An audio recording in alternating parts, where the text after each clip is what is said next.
Cukup menggemparkan, Ketua Umum PKB Muhaimin Iskandar alias Caimin dideklarasikan menjadi cawapres dari Anies Baswedan bertarung di Pilpres 2024 mendatang. Seperti informasi yang dihimpun sebelumnya, pendeklarasian tersebut digelar di Hotel Majapahit, Surabaya pada Sabtu 2 September 2023. Terkait hal itu, Caimin bercerita bahwa dirinya bersedia mendampingi Anies Baswedan gegara permintaan seorang Kiai Nahdlatul Ulama.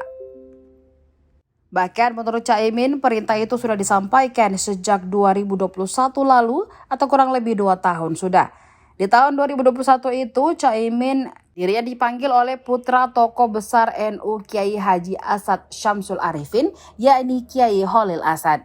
Caimin diminta datang oleh Kiai Holil ke Situbondo, Jawa Timur. Dalam pertemuan itu, Caimin mengaku diminta oleh Kiai Holil untuk berpasangan dengan Anies Baswedan. Ketua Umum PKB itu pun mengaku kala itu dirinya tidak bisa memberikan jawaban kepada Kiai Holil. Ia menyebut dirinya tidak berani menolak maupun menjawab iya. Dikutip dari tribunnews.com, Kiai Holil Asad merupakan pengasuh Pondok Pesantren Wali Songo di Kecamatan Panji, Kabupaten Situbondo.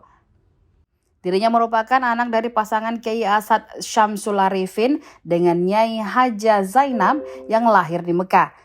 Kiai Holil merupakan ulama besar yang sangat disegani oleh para Nahdliyin. Selain itu, ia menjadi salah satu ulama yang dianggap sebagai tempat diskusi oleh para petinggi politik. Mulai dari Ketua Umum Partai Gerindra Prabowo Subianto, Menparekraf Sandiaga Uno, hingga yang terbaru Anies Baswedan.